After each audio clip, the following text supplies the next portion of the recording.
If kidney inadequately filtrate the toxic substance out of from the body, तर त्यावेळेस आपण काय करतो, एक अल्टरनेटिव्ह सोर्स असतो, the purification of blood, but it is dialysis performed by the instrument dialyzer. इंस्ट्रुमेंटला काय म्हणतो आपण, डायलायझर. जसं आपल्या घरात एक प्युरिफाईड असतं बघा, प्युरिफायर असतं, ॲक्वागार्ड वगैरे बरेचसे आहेत ते प्युरिफायर काय करतं, जे आपल्या वॉटरमध्ये जे इम्प्युरिटीज असतात, मीन्स टॉक्सिक सबस्टन्स असतील, पॅथोजन्स असतील, त्याला ते सेपरेट करतं. आणि काही जे मिनरल्स असतील त्या मिनरल्सचं ऑप्टिमम कॉन्सन्ट्रेशन त्या वॉटरमध्ये ठेवत असतात. मिनरल्स कम्प्लिटली रिड्यूस करत नाही. जनरली तुम्ही मिनरल्स वॉटर बघतात, त्या मिनरल्स वॉटरमध्ये मिनरल्सचं एक ऑप्टिमम कंटेंट असतं, it required for human health.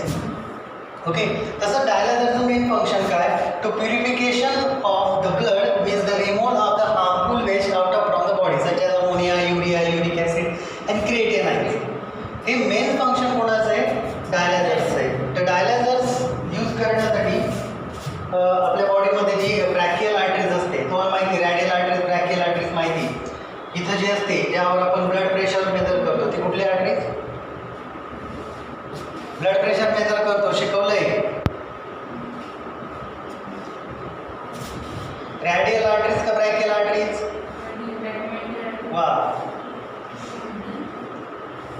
कुठली आर्टरीज, इथे कुठली आर्टरीज आहे, अप्पर आर्म्सवर, आणि जिथं आपण पल्स मेजर करतो ती कुठली आर्टरीज, ही ब्रॅकियल आर्टरीज असते, ही रॅडियल आर्टरीज असते, शिकवलंय,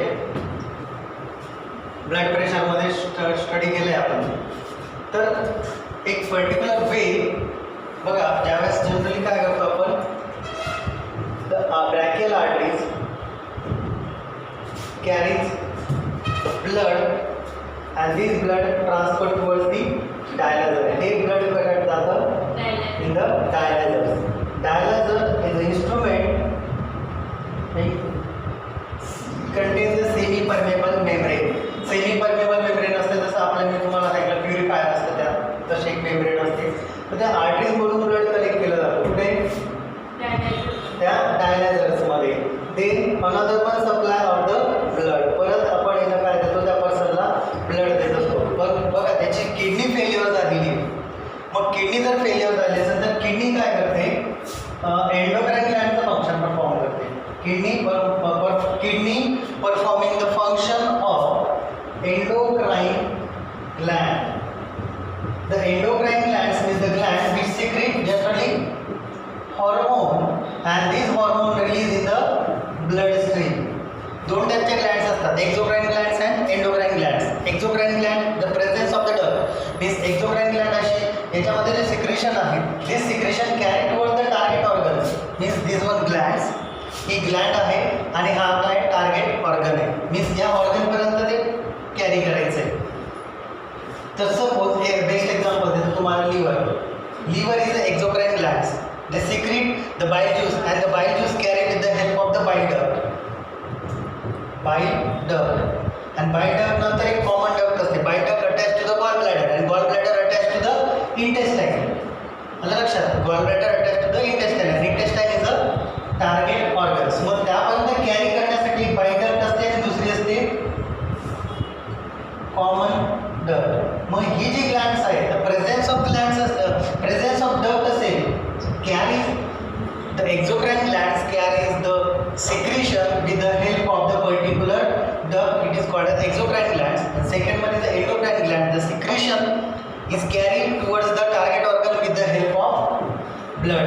means त्यामध्ये blood vessels यूज होत असतात, डायरेक्टली duct वगैरे त्यात नसतात, म्हणून endocrine glands is ductless glands.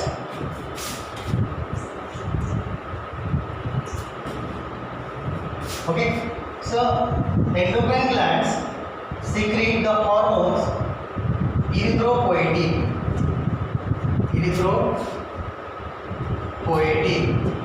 and these erythropoietin hormones stimulate red bone marrow. तो कोणाला stimulate करतो, red bone marrow, and red bone marrow is related with the formation of RBC. म्हणजे बॉडीमध्ये आरबीसीचं फॉर्मेशन मीन्स बॉडीमध्ये जे ब्लड कॉम्पोनंट प्रोड्यूस करण्याचं जे function आहे ते कोणाचं आहे, रेड बोन मॅरोचं आहे. पण red bone marrow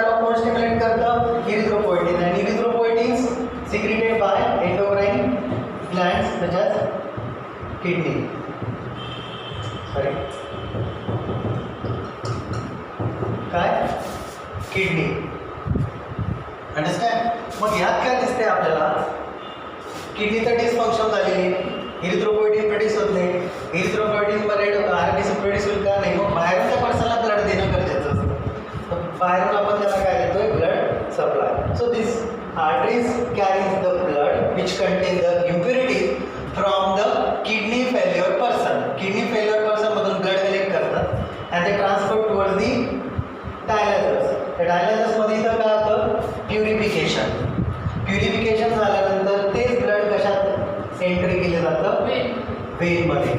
and this vein आपल्या बॉडीत ती वेन जी असते ती कशाला अटॅच होते इन्फिरियर वेन आहे कॅव्हला आणि परत ते ब्लड बॉडीमध्ये सर्क्युलेट होत असतं. Understand.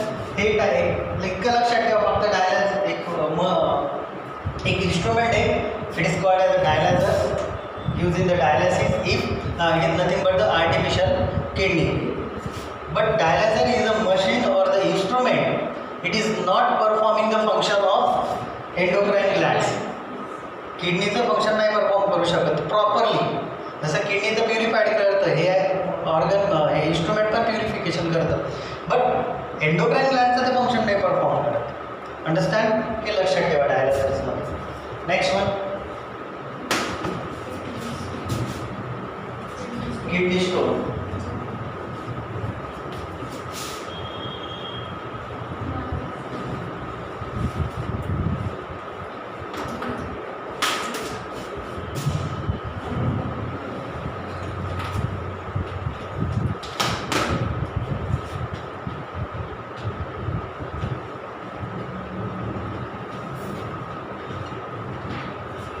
Kidney stone is nothing but the renal calculi.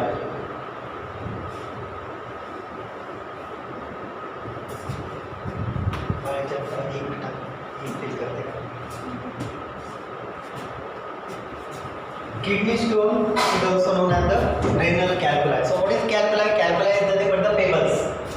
Pebbles means stone. The aggregation or the nucleation of the urinary minerals. बघा काय स्टेटमेंट वाटलं.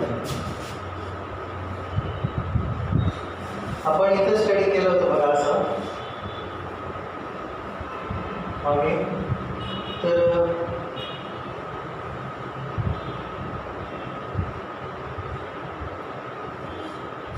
स्ट्रक्चर बघितलं होतं. तर ॲग्रिगेशन आता इथं काय होतं आहे प्युरिफिकेशन झालेलं जे ब्लड आहे आणि इथं फॉर्म होतं urine and urine carried towards the renal pelvis, then ureter, then urinary bladder and excrete out from the body with the help of the urethra.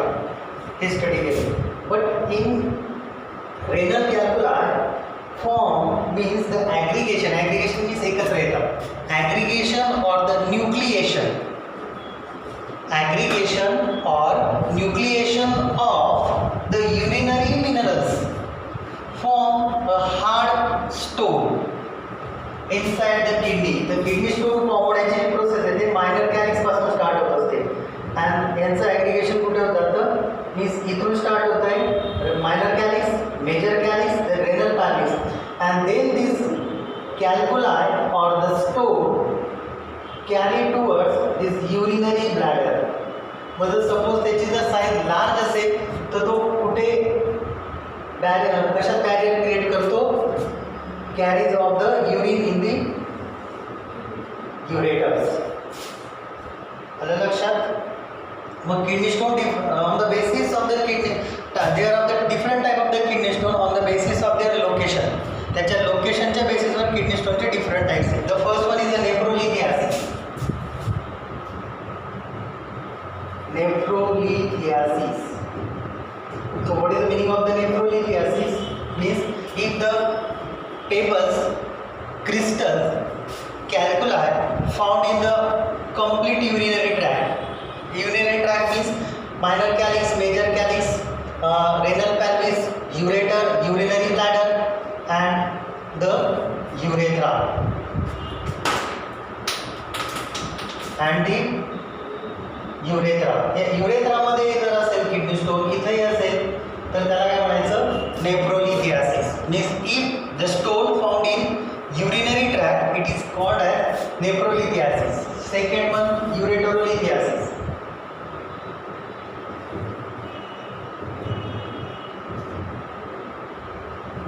Ureterolithiasis means if the kidney stone present in the ureter, kidney stone जर ureter मध्ये असेल तर तो जो channel आहे, the channel of the passing of passing through ureter, the channel which passes the urine through ureter is blocked. हा काय केला जातो इथं, ब्लॉक केला जातोय. हा काय इथं किडनी स्टोन आहे, बरोबर. मग हा जर चॅनल ब्लॉक आहे तर युरिन कुठे स्टोअर होतं जास्त, रेनल कॅव्हिटीज मध्ये, कारण की प्रॉपरली ते युरिनरी ब्लॅडर मध्ये जात नाही.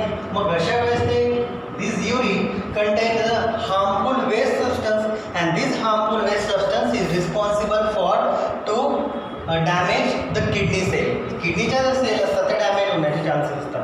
म्हणून बऱ्याचशा जे किडनी स्टोन्स असतात, the kidney stone is responsible for the kidney failure. हे पण एक चान्सेस असतं किडनी फेल्युअरचं. कळलं का हे? Okay. nephrolithiasis or ureterolithiasis. The type of the kidney stone on the basis of the which type of the chemical component inside the kidney stone. Kidney stone मध्ये कुठल्या टाईपचे केमिकल कॉम्पोनंट आहे, chemical crystals आहेत, त्याच्या बेसिसवर आपण kidney स्टोनचे types बघतोय. The first one is the calcium oxalate.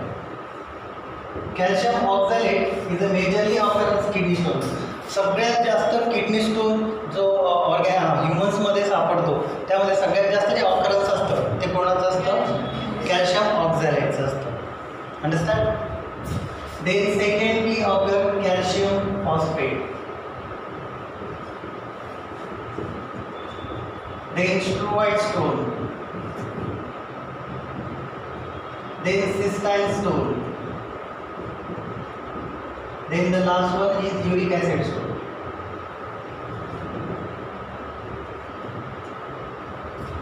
Okay, these are 5 different type of kidney stone on the basis of their chemical composition. Calcium oxalate सगळ्यात जास्त सापडतो calcium oxalate. Second असेल calcium phosphate. Third stroite stone. Third cystine stone and the last one is uric acid stone. Understand? हे लक्षात ठेवा.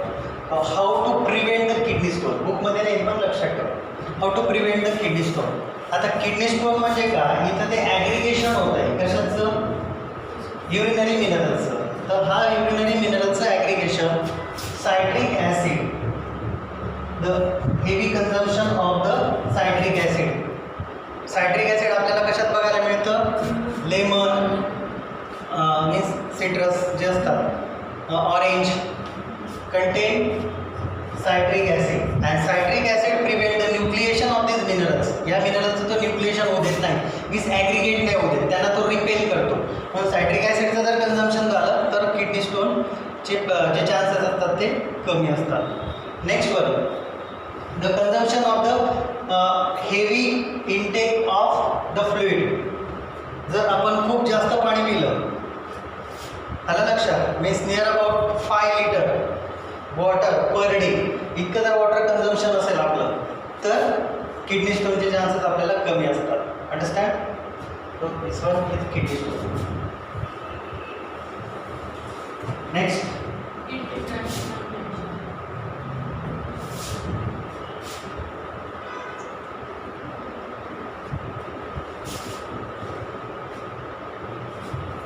Kidney transplant.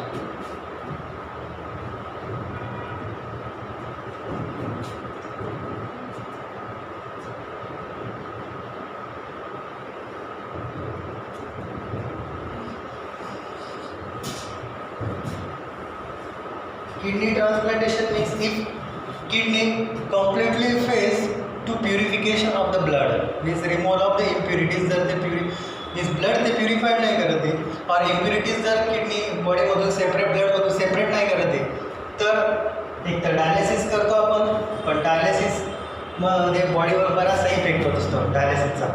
आलं लक्षात. मग ते जर प्रिव्हेंट करायचे तर अदर जे चान्सेस असतात ते असतात renal transplant. Kidney transplantation is also known as the renal transplantation. So there are the 2 type of the renal transplantation. Kidney ट्रान्सप्लांटेशनचे जे डोनर असतात, 2 डोनर्स असतात. One is living donor, and the second one is the cadaveric donor.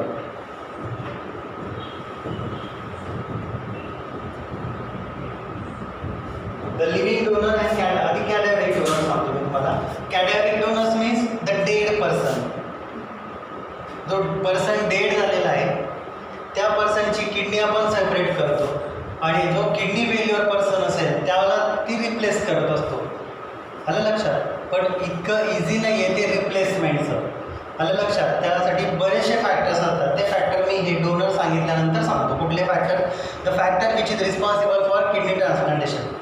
तर कॅडेव्हरिक donors means dead पर्सनची kidney आहे. Suppose एक person accidental injury झाली त्याला, त्याची जर त्याच्यात डेथ होत असते, कोमामध्ये गेला असेल, तर अशा पर्सनची आपण किडनी रिमूव्ह करतो आणि जो एखादा किडनी फेल्युअर पर्सन असेल त्यामध्ये तो रिप्लेस करत असतो. This one is a cadaveric donor. The next one is a living donor. Living donor means they are of the two type. means एखादा लिव्हिंग पर्सन आहे. आलं लक्षात? त्या लिव्हिंग पर्सन मध्ये दोन टाइप्स असतात परत. One is genetically related and genetically unrelated. Genetically related means within one family. एका फॅमिलीचे जे मेंबर्स असतील त्यामध्ये आपण किडनी ट्रान्सप्लांट करू शकतो. Genetically unrelated means other than the family members. आपल्या फॅमिली मेंबर सोडून जे दुसरे अदर जे असतील त्यापासून पण आपण किडनी रिसिव्ह करू शकतो किंवा आपल्याला किडनी देता येते. आपण त्यांच्या फॅमिली मेंबर नसतात पण आपण देऊ शकतो किडनी. आलं लक्षात? मग this one is genetically related and genetically unrelated living डोनर्समध्ये लक्षात ठेवायचं. आलं लक्षात? So which are the factor is responsible for kidney transplantation. Kidney ट्रान्सप्लांटेशनमध्ये वेरियस फॅक्टर रिस्पॉन्सिबल असतात. Such as first blood group. Next one age group. हे दोन main important factor आहेत. अँड इम्युनिटी किंवा इम्युन सिस्टीम, इम्युन पॉवर म्हणतात.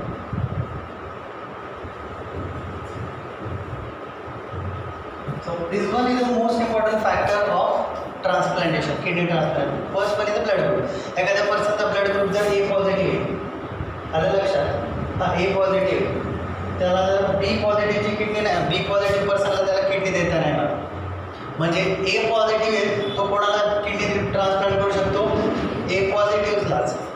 आलं लक्षात? हे इम्पॉर्टंट आहे किडनी ट्रान्सप्लांटेशनमध्ये एज ग्रुप. जर आपण तसं केलं तर याला जर ट्रान्सप्लांट केली बी पॉझिटिव्हला किंवा बी निगेटिव्हला तर काय होईल?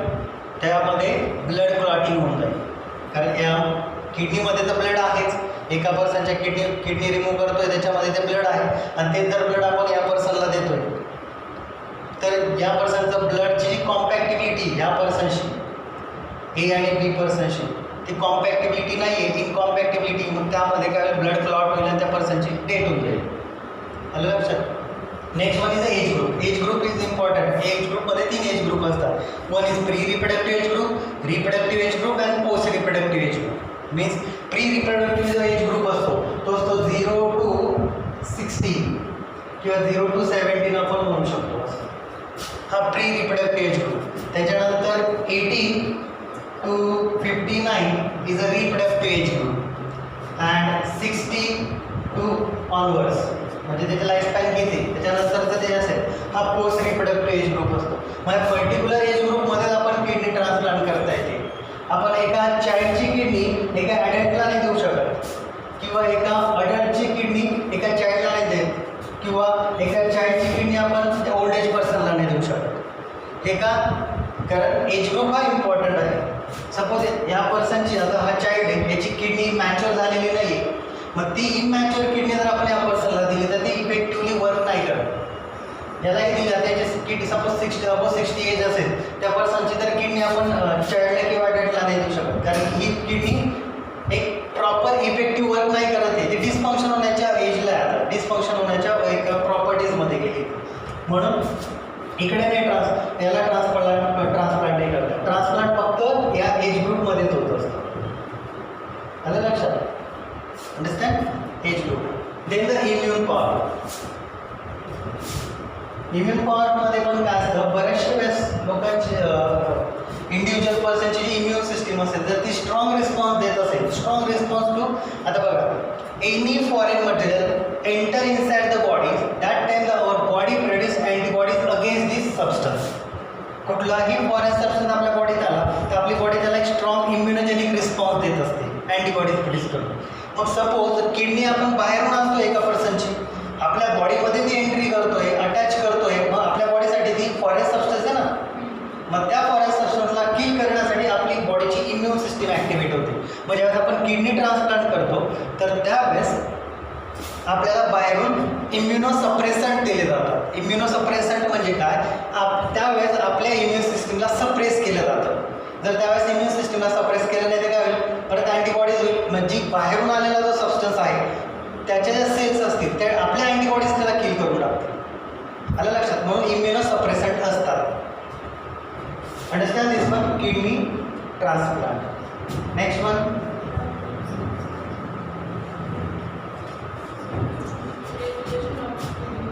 regulation of kidney function.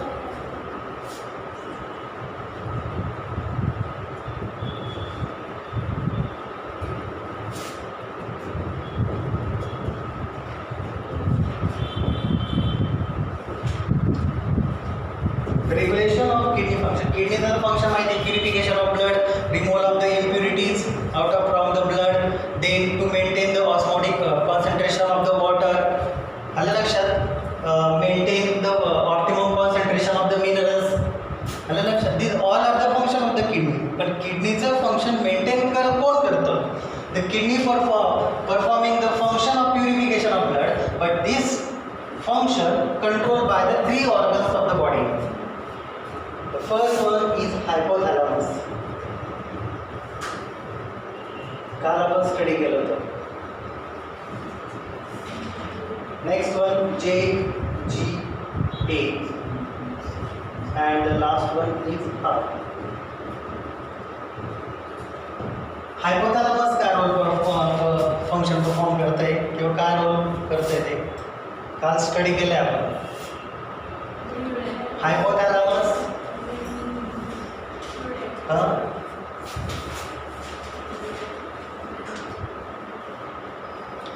Hypothalamus is a part of diencephalon, is a part of forebrain.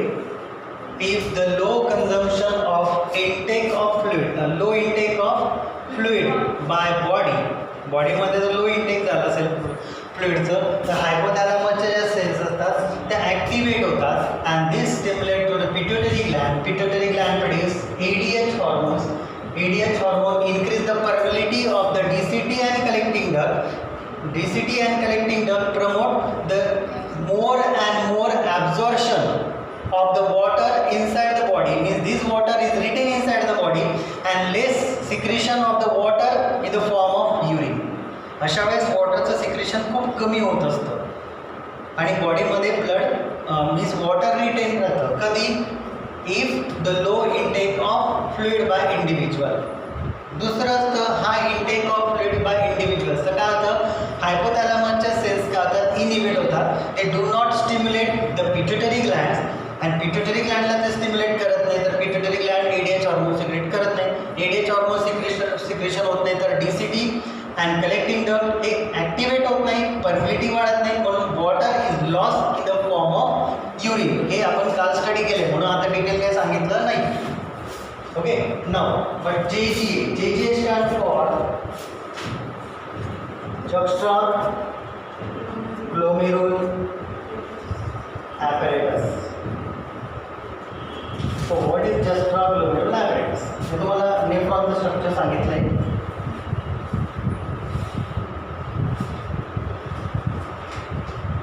हे कॉमन स्ट्रक्चर आपण बघितलंय नेफ्रॉनचं. ओके, आता बघा असतो हा. This one is glomerulus. PCT, BCT. आता बघा बऱ्याचशा बुकमध्ये जस्ट ग्लोमेरुलर ॲपरेटस वेगवेगळा दिलेला आहे. स्टेट बोर्डमध्ये वेगळा आहे, NCERT बोर्डमध्ये वेगळा आहे. आपल्याला NCERT बोर्डचं प्रेफर करायचं आहे. स्टेट बोर्डमध्ये काय सांगितलं आहे ते आधी सांगतो. जस्ट जे काय असतो, just glomerular apparatus is the cell of glomerulus state बोर्डनुसार. आणि ॲक्च्युअल तसं नाही आहे, पण बघा स्टेट बोर्डमध्ये काय दिलं आहे, just glomerular JGA is formed from cell of glomerulus and cell of BCT complexly. आता हा BCT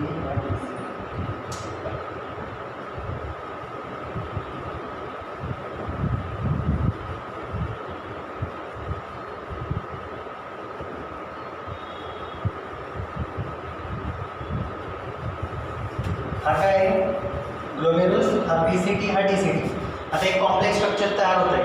glomerular cell, efferent arterioles and DCT shows the complex structure and form JGA, just glomerular apparatus. हे state बोर्डमध्ये, पण actual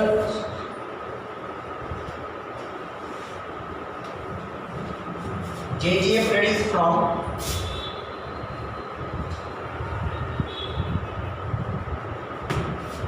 the glomerulus, this one efferent arterioles. Glomerulus, efferent arterioles and PCT shows complex structure, and this complex structure is called as juxtaglomerular apparatus. किंवा JGA simple इतकं जर जास्त काही याच्यावर म्हणजे थोडं कॉम्प्लेक्स होऊन जात आहे किंवा कॉम्प्लिकेटेड होत आहे, पण इतकं लक्षात ठेवा, जनरली तुम्हाला यावर तो क्वेश्चन आला तर JGA फ्रॉम दोन मेन लक्षात ठेवा. One is glomerulus and the second one is efferent arterioles form a complex structure called juxtaglomerular apparatus. आलं लक्षात JGA काय?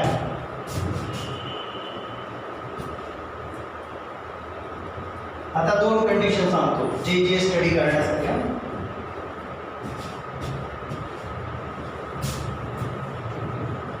आपण हायपोथॅलॅमस स्टडी केलं. आता पहा, if for GFR stand for, त्या दिवशी सांगितलंय ग्लोमेरुलर फिल्ट्रेशन रेट. अरे सांगितलं ना, इफेक्टिव्ह फिल्ट्रेशन रेट सांगितला, इफेक्टिव्ह फिल्ट्रेशन प्रेशर सांगितला, त्यामध्ये GFR पण सांगितला. GFR सांगितला होता मी तुम्हाला, किती असतो तो पर मिनिटला फॉर्म होणारा रेट, तो असतो 125 ml per minute. 125 ml per minute हा GFR असतो, कळलं? हा normal GFR glomerular filtration rate. Means blood purified झाल्यानंतर किडनीमध्ये जे फिल्ट्रेट होतं आहे इथे युरिनरी स्पेस, त्या फिल्ट्रेशनचा रेट असतो 125 ml per 125 ml per minute. If for GFR, हा GFR जर कमी झाला तर काय होतं, GFR कमी झाला म्हणजेच युरिन फॉर्मेशन पण कमी होईल, कारण की फिल्ट्रेट जर कमी होत आहे तर युरिन फॉर्मेशनवर त्याचा इफेक्ट होतो आणि युरिन फॉर्मेशन कमी होतं. If for GFR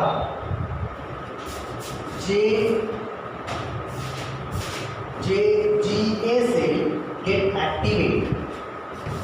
If for GFR JGA cell get activate and produce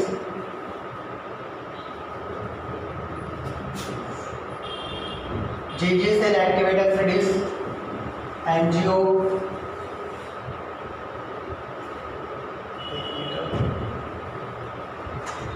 produce renin. आलं लक्षात? रेनिन दोन हॉर्मोन्स आहेत. रेनिन दोन हॉर्मोन्स लक्षात ठेवा, मी काय स्टेटमेंट म्हणतो. The hormone produce inside the stomach which is renins. Stomach मध्ये पण एक हॉर्मोन प्रोड्यूस होतो it is related with the digestive system. NCERT मध्ये दिलं आहे ते डायजेस्टिव्ह आपल्या ह्युमन न्यूट्रिशनमध्ये. तो कुठला आहे? रेनिन. आणि हा पण रेनिन आहे. तो स्टमकमध्ये प्रोड्यूस होतो रेनिन्स आणि हा किडनीमध्ये प्रोड्यूस होणारा rennin.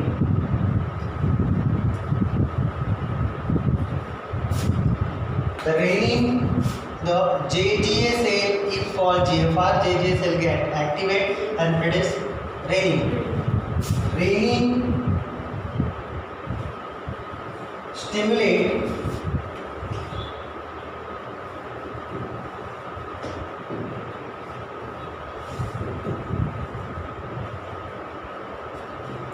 renin convert angiotensinogen, which is secreted by liver, secreted by liver in blood. म्हणजे आपल्या बॉडीमध्ये हा एक इनएक्टिव्ह आहे. Active inactive form. लक्षात ठेवा स्टेटमेंट. परत सांगतोय, तुम्ही लगेच विसरता. Renin hormone secreted by JGA, which convert inactive angiotensinogen, which is already secreted by liver in blood. blood मध्ये आहे हा हार्मोन, पण तो कसा आहे?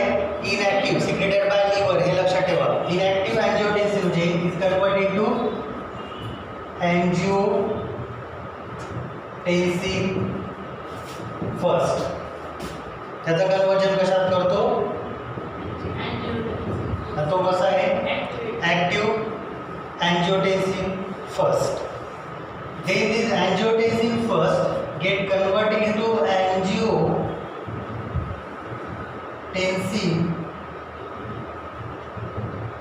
second in the presence of the enzyme A, angiotensin converting enzyme secreted by lungs. angiotensin first conversion कशात होत आहे? angiotensin सेकंड मध्ये. कोण करतंय? ACE. ACE stand for angiotensin converting enzyme secreted by lungs. Understand? आता या angiotensin सेकंड चं दोन फंक्शन असतात. The first function of angiotensin increase blood pressure or the vasoconstriction. हा काय करतो? वॅसोकॉन्स्ट्रिक्शन करतो. वॅसोकॉन्स्ट्रिक्शन म्हणजे काय? मीन्स ब्लड ज्या वेसल्स असतात त्याला तो कॉन्ट्रॅक्ट करतो. ब्लड प्रेशर वॅसोकॉन्स्ट्रिक्शन झालं तर ब्लड प्रेशर असं ब्लड प्रेशर काय झाला?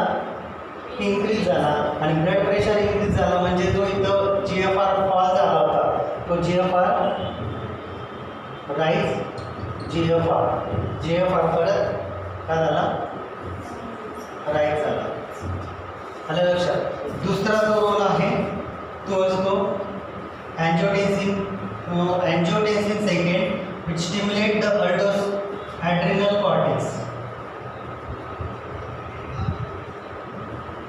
adrenal cortex means किडनीच्या वरती एक ग्लँड आहे.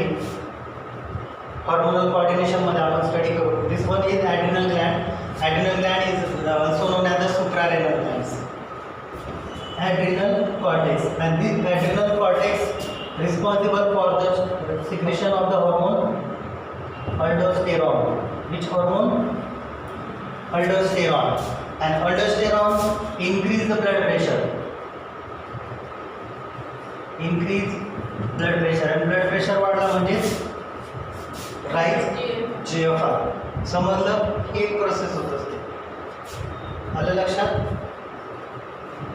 Next one is heart.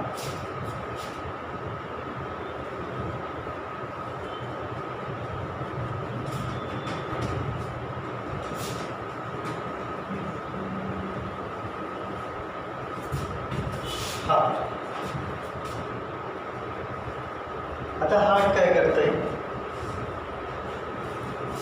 JGA ने काय केलंय? GFR इन्क्रीज केलेला आहे. आता हा GFR जर कंटिन्युअस इन्क्रीज झाला तर युरिन फॉर्मेशन पण जास्त होईल आणि बॉडीमध्ये जे वॉटर असेल ते रिटेनिंग कॅपॅसिटी बॉडीची कमी होईल आणि बॉडीमध्ये जर वॉटर लॉस झालं तर बॉडीमध्ये डिहायड्रेशन होण्याचे चान्सेस असतात.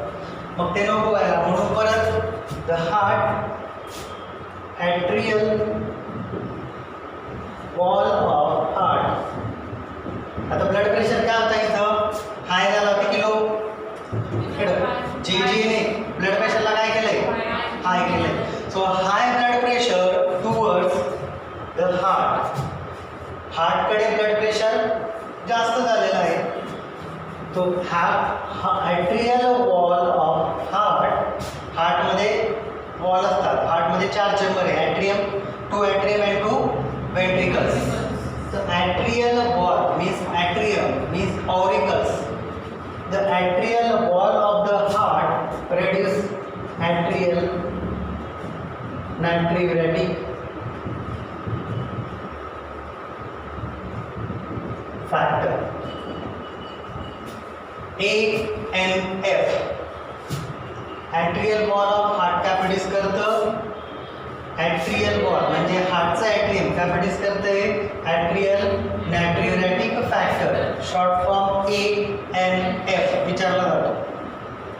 And ANF is related with vasodilation. तो काय करतो? व्हॅसोडायलेशन म्हणजे अल्डोस्टेरॉनने काय केलं? व्हॅसोकॉन्स्ट्रिक्शन. अल्डोस्टेरॉनने काय केलं? व्हॅसोकॉन्स्ट्रिक्शन. किंवा अँजिओटेन्सिनोजेनने काय केलं? व्हॅसोकॉन्स्ट्रिक्शन. आता हा काय करतोय? व्हॅसोडायलेशन करतोय. ANF काय करतो? Vasodilation.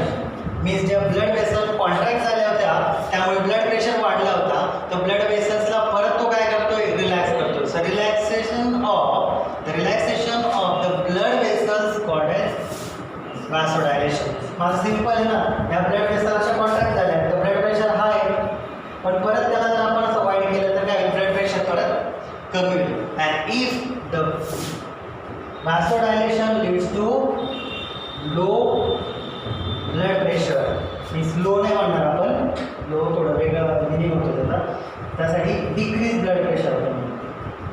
Decrease blood pressure. And blood pressure जर डिक्रीज झाला तर लो GFR. GFR आधी वाढला होता, आता परत काय झालाय? लो झालाय. GFR stand for glomerular filtration rate, परत कमी झालाय. कळलं लक्षात? काय झालं? हा. आता एक नॅट्रियुरेसिस प्रोसेस पण सांगतो. नॅट्रियुरेसिस ॲट्रियल नॅट्रियुरेटिक फॅक्टर सांगितलं ना. मग नॅट्रियुरेसिस काय? So excretion of the sodium ions along with urine सोबत सोडियम आयनचं पण एक्सक्रीशन होत आहे. It is called as natriuresis. Understand? पुढे accessory excretory.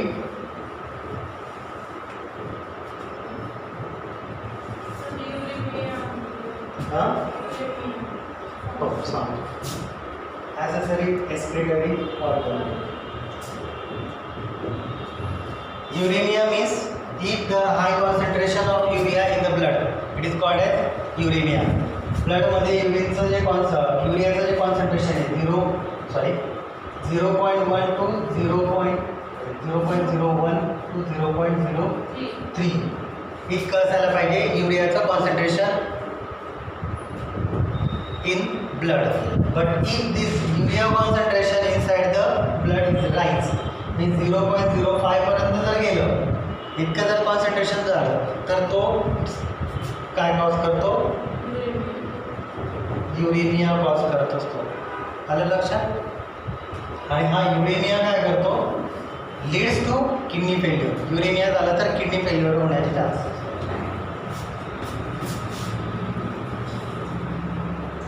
Accessory excretory organs.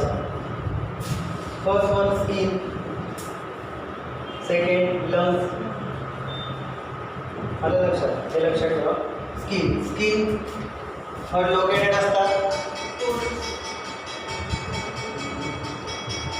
Two type of the gland. One is sweat gland and sebaceous gland. Skin मध्ये दोन glands असतात. Sweat Gland produce sweat.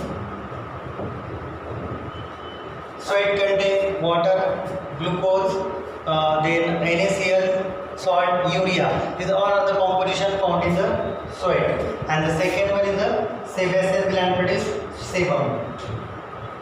Sebum is a oily substance. It is a fatty substance. Oily substance produce होतो.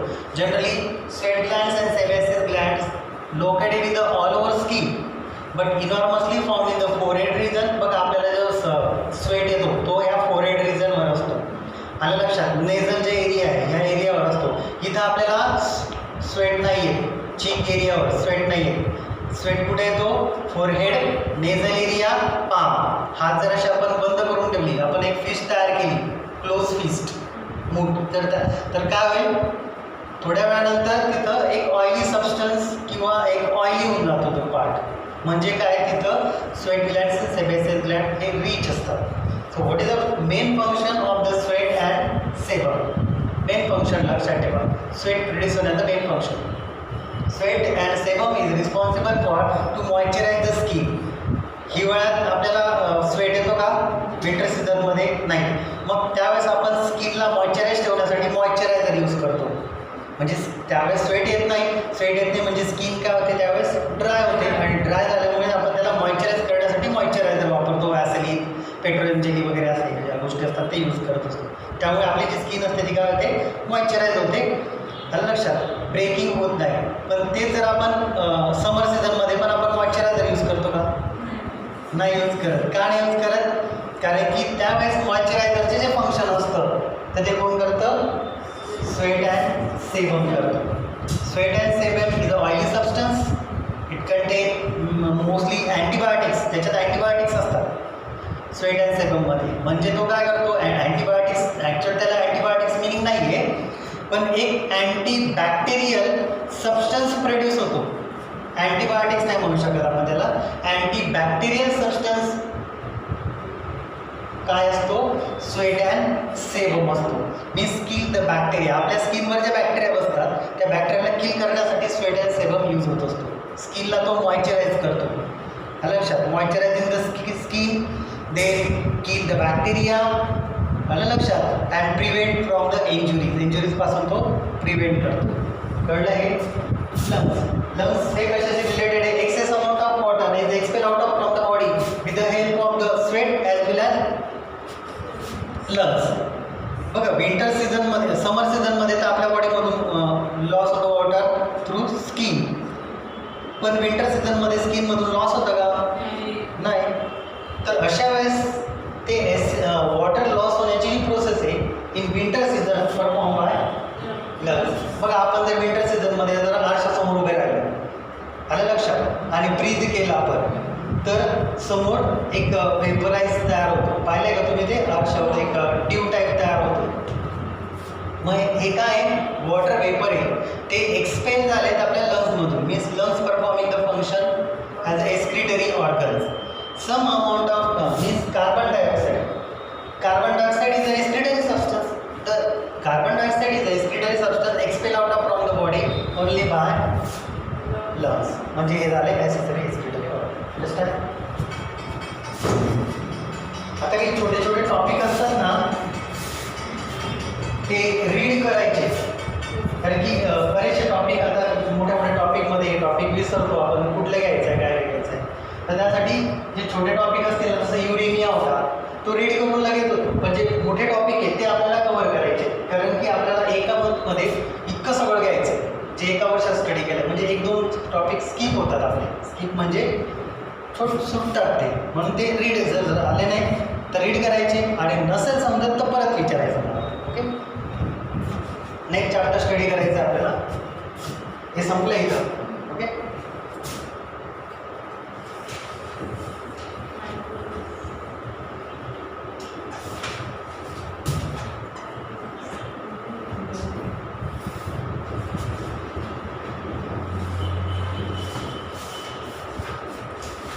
Microbes in human health. The microbes is essential organisms for humans. Microbes are the disease causing but some microbes are useful. काही microbes हे useful असतात, काही microbes हे harmful असतात. तसं मायक्रोजमध्ये काय include करतो आपण? Bacteria, viruses, protozoa, these all are useful for. Then the second one is fungi. पण ह्युमन सोसायटीमध्ये जनरली मोस्ट युजफुल जे ऑर्गॅनिझम्स, मायक्रो ऑर्गॅनिझम्स आहेत ते कुठले? Bacteria and फंजा. आलं लक्षात? मग आपण डायरेक्ट आता पॉईंटवर यायचं आहे, तो म्हणजे microbes use as a house hold production. Microbes use as a household production. मायक्रोब्सचा यूज आपण घरी कुठल्या टाईपने करत असतो? The preparation of the curd from milk. कुठल्या बॅक्टेरिया यूज होतात? Lactic acid bacteria. This one is LAB. Lactic acid bacteria convert milk into curd. हे हाऊसहोल्ड प्रोडक्शनमध्ये इडली तयार करण्यासाठी आपण काय यूज करतो? इडली जर तयार करायची तर इडली ही फर्मेंटेड आहे. आलं लक्षात? इडली काय? फर्मेंटेड आहे. And all the fermented product आधी एक दिवस आधी आपण भिजत टाकतो की नाही, ते काय असेल जे तयार हो, तर ते काय असतात? फर्मेंटेड असतात. तर ऑल फर्मेंटेड प्रोडक्ट, इडली, त्यानंतर खमण, ढोकला म्हणतो आपण, ते दिस ऑल आर. मी आता स्टडी काय करतोय आपण? Microbes as a household production. म्हणजे त्यामध्ये हाऊसहोल्डचे काही प्रॉडक्ट असतील ते आपण घरात जे प्रिपेअर करतो आहे त्यामध्ये कुठले मायक्रोब्स यूज होतात? First one is lactic acid bacteria which convert milk into curd. आलं लक्षात? ते preparation of the idli, dhokla, jalebi also. Jalebi सुद्धा काय? फर्मेंटेडच आहे. आलं लक्षात? हे झालं. Some bacteria. आता हे बॅक्टेरिया बघितलं आपण, लॅक्टिक ॲसिड बॅक्टेरिया, ते म्हणजे कुठले? Lactobacillus bacteria. Lactobacillus. There of the different type of the शेपच्या बेसिसवर त्याचे टाईप्स आहेत. बॅसिलस म्हणजे त्याचा जो शेप आहे तो कसा आहे? Rod shape. काही बॅक्टेरिया असतात which is spherical in shape, it is called as a focus bacteria. Some bacteria shows common shape which is called as vibrio bacteria. Some bacteria shows spiral like which is called as a spirulate bacteria. Understand? So these are the different shape of the bacteria. Lactobacillus. Now the bacteria used as a industrial production.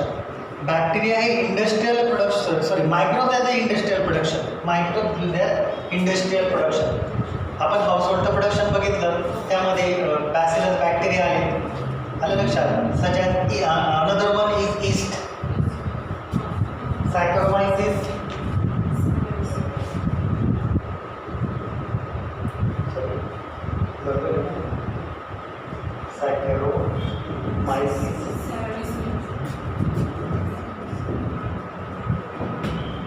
Saccharomyces cerevisiae is the scientific name of yeast. आणि yeast काय आहे? Fungus और fungi. लॅक्टोबॅसिली काय आहे? Bacteria आहे. आलं लक्षात? yeast is also useful for the preparation in household preparation. आपण ब्रेडचं पण करू शकतो. The preparation of the bread or the preparation bakeries जे product आहेत, all bakeries product produced with the help of yeast. Yeast is a fungal microorganism. Their scientific name is Saccharomyces cerevisiae. आता हे chapter मी तुम्हाला सांगतोय, understand basic chapter नाही आहे, म्हणजे concept नाही आहे. आता परत सांगतो, कन्सेप्ट फक्त दोनच आहे. एक आहे biogas production and the second one is sewage treatment plant. यामध्ये दोनच याच्यात आपल्याला कन्सेप्ट आहे, तो अंडरस्टँड करायचा आहे. बाकी सगळा हे चॅप्टर आहे, हे रट्टा बेसिस चॅप्टर आहे, म्हणजे तुम्हाला लर्न करायचं आहे, पाठ करायचं करावंच लागेल. आलं लक्षात? So microbes use as a industrial production. Industrial प्रोडक्शनमध्ये प्रोडक्शन ऑफ द चीज याच्यावर क्वेश्चन असतो तुम्हाला. चीज इंडस्ट्रियल प्रोडक्शनमध्ये चीजचे दोन मेन चीजचे लक्षात ठेवा. Example one is Swiss cheese and the second one is Roquefort. Roquefort ची स्पेलिंग बरोबर आहे का बघा? यू नंतर Roquefort cheese. Swiss cheese and second कुठला सांगितला? Roquefort cheese. This type of the cheese. आता यावर क्वेश्चन असतात. ओके, त्याचे examples. The Swiss cheese produce from the fungus. याच्यासाठी एक फंगस यूज होतोय. दिस वन इज काय त्याचं एक पर्टिक्युलर नेम आहे. प्रोपिनी बॅक्टेरिया. येस, प्रोपिओनी प्रोपिओनी बॅक्टेरियम शर्मानी असते. bacterium.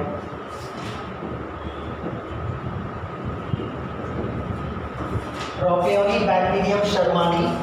This one bacterium produced or used in the production of the Swiss cheese. आणि second आहे पेनिसिलियम. म्हणजे ही कुठल्या हा बॅक्टेरिया लक्षात ठेवा. and Penicillium roqueforti.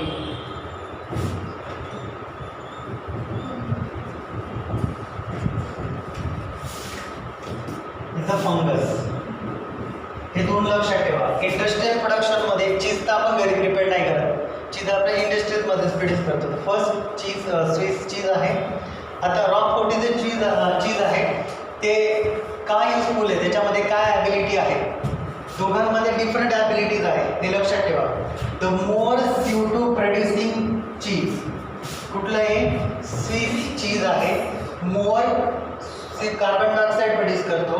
And Roquefort cheese is useful. म्हणजे त्याच्यामध्ये जी मेन प्रॉपर्टीज आहे ती त्याची काय, फ्लेवर. त्याचे जे फ्लेवर आहे तो चांगला आहे रॉकफोर्ट चीजचा. एक लक्षात ठेवा, दोन गोष्टी लक्षात ठेवा. ते microbes use in alcoholic beverages. This alcohol production.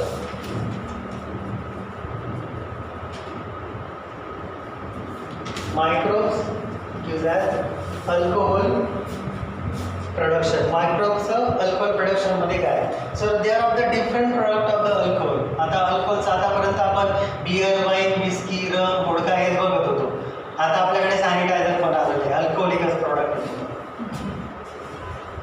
आधी पण होतं पण आता जास्त खूप जास्त यूज होतं.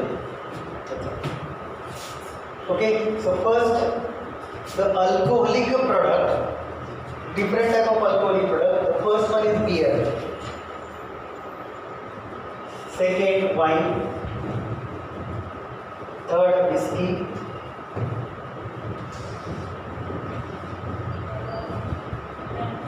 Then rum. These are the different product, alcoholic product. हे सगळे इंडस्ट्रियल प्रोडक्शनमध्ये आपण स्टडी करायचं आहे. सो बियर प्रोडक्शन, आता यामध्ये डिफरन्स काय आहे ते सांगतो परत. तर beer is a fermented product by using large fermenter. एक लार्ज फर्मेंटरमध्ये त्यात यूज करतात. आणि यात डिफरन्स काय तर परत सांगतो. बियरमध्ये जनरली यूज होतो असतो fruit juice. Fruit juice, grapes असतील, पायनॅपल, देन अदर बरेचसे हे असतात. सर बियरचं फर्मेंटेड ग्रेन थांबा ना, आणि वाईनचं ऐकून तर घ्या, सांगतोय एक एक सांगतोय ना. फर्स्ट काय, fruit juice. Okay, then barley. Barley माहिती आहे तुम्हाला, मराठीत त्याला जवस म्हणतो, माहिती का ते. एक ग्रेन्स म्हणजे ॲक्च्युअल तो ह्याच्यासारखा असतो, गव्हासारखं असतं ते. गहू तांदूळ जे असतात ना त्याचे जे ग्रेन्स असतात त्या टाईप असतो. Means rice, wheat, then jowar, this all are included in the grains. हे जे ग्रेन्स आहेत मग त्यापैकी बार्लीचे जे ग्रेन्स असतात, फ्रूट ज्यूस असेल, बार्ली आहे तर हे जनरली कशासाठी यूज करतात? The production of. आणखी याच्यात डिफरन्स काय? The amount of the alcohol percentage. ह्याच्यामध्ये अल्कोहोलचं पर्सेंटेज किती असतं त्याच्या बेसिसवर त्याचे टाईप्स पण आहे. आता याला काय, यात आपण काय करतो, this all are the directly fermented product with the help of 2-3 method. The first one malting. लक्षात ठेवा, इम्पॉर्टंट आहे.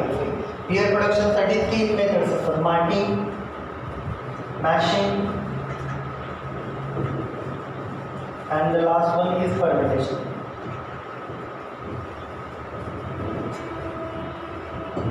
Malting, mashing and fermentation. Malting मध्ये काय करतो, जे ग्रेन्स असतात, ग्रेन्स असतील किंवा फ्रूट ज्यूस असतील त्याला काय करतात, पण जनरली बार्लीसाठी ही प्रोसेस यूज होते. फ्रूट ज्यूसची वेगळी प्रोसेस आहे, बार्लीचं सांगतो. बार्ली फर्स्ट प्रोसेस आहे मॅल्टिंग. मॅल्टिंग म्हणजे एक लार्ज कंटेनरमध्ये काय केलं जातं, वॉर्म वॉटर, एक हॉट वॉटर असतं, वॉर्म वॉटर असेल म्हणजे आपण मराठीत त्याला कोमट पाणी म्हणतो. ओके, तर दिस वॉर्म वॉटरमध्ये काय केलं जातात, हे बार्ली ॲड केले जातात for few days for the germinations. म्हणजे आपण बघा आपल्या घरात जे ग्रेन्स असतात, मध वगैरे असतात ते आपण भिजत टाकतो. तर आज जर रात्री भिजत टाकले तर ग्रेन्स कधी स्वेल होतात, ते आफ्टर 12 आवर्स नंतर ते स्वेल झालेले असतात. ओके, बट त्याला जर्मिनेट होण्यासाठी आणखी 1 दिवस लागत असतो. मीन्स नियर अबाउट त्याला असतात 48 आवर्स रिक्वायर्ड असतात. कम्प्लिटली ग्रेन फॉर्म होण्यासाठी 48 आवर रिक्वायर्ड असतात. मग यात काय करतात, बार्लीचं काय होतं, स्वेल झाला मीन्स त्याला जर्मिनेटिंग जे स्प्राउट येण्यासाठी जी प्रोसेस असते ती असते मॅल्टिंग. म्हणजे आपण त्यांना काय केलं, soak the barley grains soak in the large container contain the hot water or the warm water for 2 to 3 days. त्यात काय झालं, त्याला स्प्राउट आले. स्प्राउट माहिती आहे ना, अंकुर स्प्राउट आले. ही प्रोसेस काय झाली, malting. Second one is mashing. मॅशिंगमध्ये काय करतात, हे जे ग्रेन्स असतील जर्मिनेटिंग ग्रेन ते सेपरेट करतात आणि त्याला क्रश करतात. क्रश करतात, समजतं ना. जसं आपल्याकडे घरी आपण कुरडई तयार करतो बघा, माहिती आहे तुम्हाला. त्यात जे बीट असतात, हे बीट आपण काय करतो, आधी सोक करतो त्याला, एक कितीतरी दिवस करत असतील ते परफेक्ट माहीत नाही. त्याच्यानंतर त्याला क्रश करतात आणि त्याच्यानंतर जो लॅटेक्स टाईप पार्ट येतो त्यापासून ते मटेरियल तयार करत असतात फूड प्रोडक्ट. तर मॅशिंगमध्ये काय करतात, त्याला क्रश केलं जातं and add into the another one container. It is nothing but the fermenter. Large fermenter असतं ते. या लार्ज फर्मेंटरमध्ये काय करतात, द बॅक्टेरियम सॅकॅरोमायसिस सर्वेसी.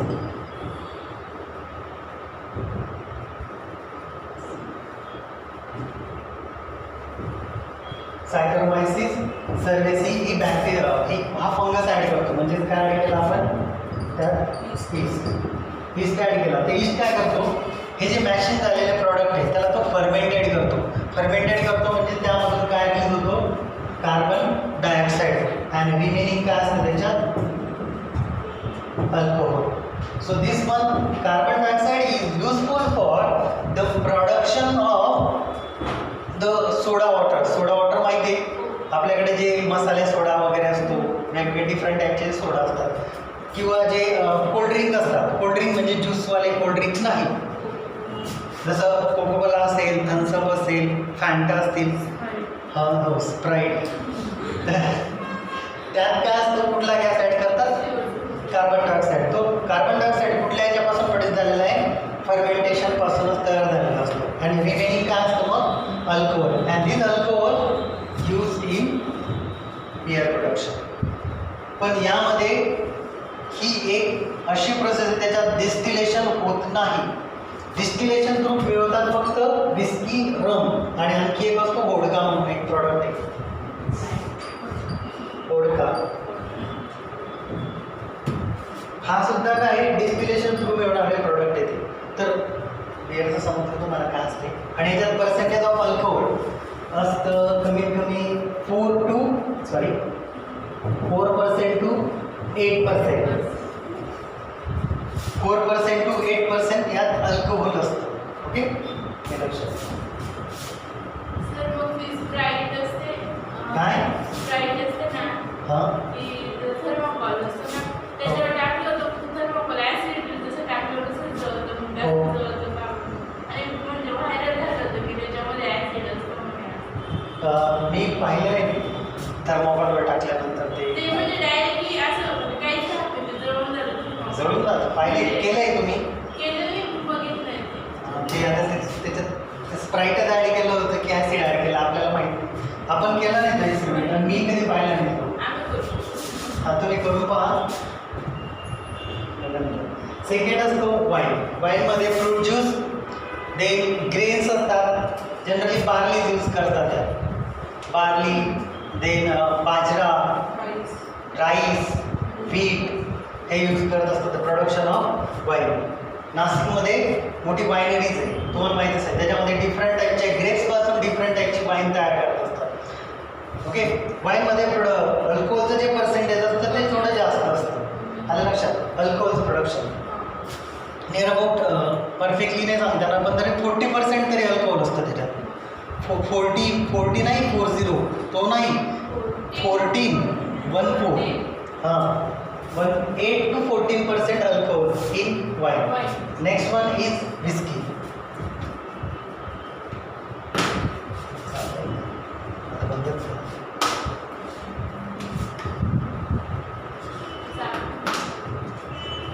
देन विस्कीमध्ये ग्रेन्स वापरतात, जर्मिनेटिंग ग्रेन्स त्याच्यात बार्ली.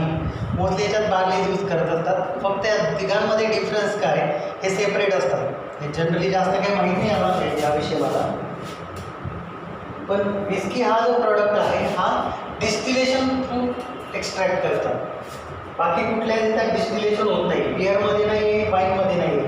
डिस्टिलेशन तुम्ही स्टडी केला असेल ना, सेपरेटिंग प्रोसेस आहे.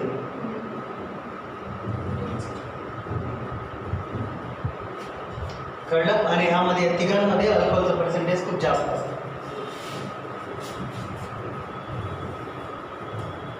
किती वेळ झाला बा? झालाय किती वाज आता किती वाजले? 9:20 झाले. आधी सांगायचं कॉलेज आहे माझं. आम्ही सांगितलं तुम्ही आता म्हणणार तुम्ही शिकवतोय हे काय नाही ना, आधी सांगायचं होतं. झालं कॉलेज चालू कॉलेज चालू आहे. म्हणजे काही थोडेच विद्यार्थी येतात असेच थोडे विद्यार्थी असतात आणि बाकीचे यूट्यूबवर बघतात.